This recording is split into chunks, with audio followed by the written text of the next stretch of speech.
तो हम कुछ दिखाए चाहता नहीं। आज पहले देखिए बारिश होता है, 3 दिन बारिश हो तो हुई। बारिश से बहुत परेशान बा, बहुत लेबर को लेट गए।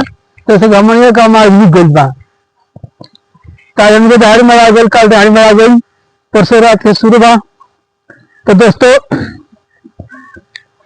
हमरा गोदाम के अंदर देखेंगे कांच वाला भाई लोग कांच उठावता लोग, देखा दी बढ़िया से काम छुटावता लोग कांच के लोग काम बा।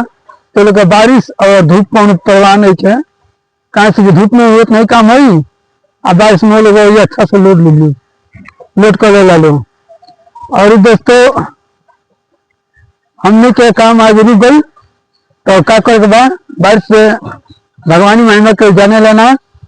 और दोस्तों हमरा लगे मैंने पास में देखिएगा गाड़ी बनता, नया नया ट्रक बस माने हर प्रकार का गाड़ी बनेगा।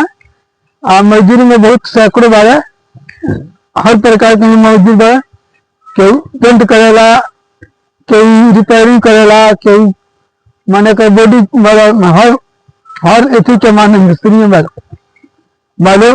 और बहुत अच्छा में काम होला। हमने के कांच के गोदाम में बोतलें गोदाम में बन जा, तो हमने के बोतल छाटने जा और बोतलें के काम करने जा। तो दोस्तों अगर हमारा वीडियो अच्छा लगता तो तनी लाइक सब्सक्राइब कमेंट कर जा, ताकि हम लोग आगे बढ़ाई जा, हम लोग आगे बढ़े चाहता नहीं।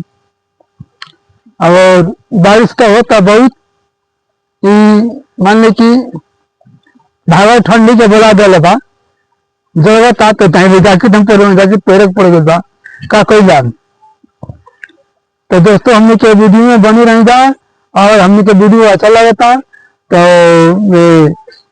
तो लाइक सब्सक्राइब कमेंट कर जा, ताकि हम जाने कि हमारे लोग वीडियो देखता और कहाँ कहाँ से देखता कमेंट कर। तो कहे का मतलब रही बा, देखिएगा हम ये काम रुक गई बा, पूरा दहाड़ी मरा गई, काल से माल हमने चाहिए बात है नीचे के नीचे।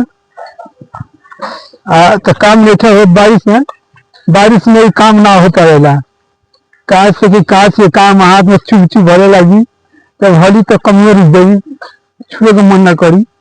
एक वजह से अगर छोड़ दिया बा, जब धूप हो सूखी तो हम ये काम फिर चालू हो जाए। तो दोस्तों गाड़ी हो गया के हमने माल कर लागल बा, तो अभी गाड़ी ना उतरल, गाड़ी खोल के छोड़ बा।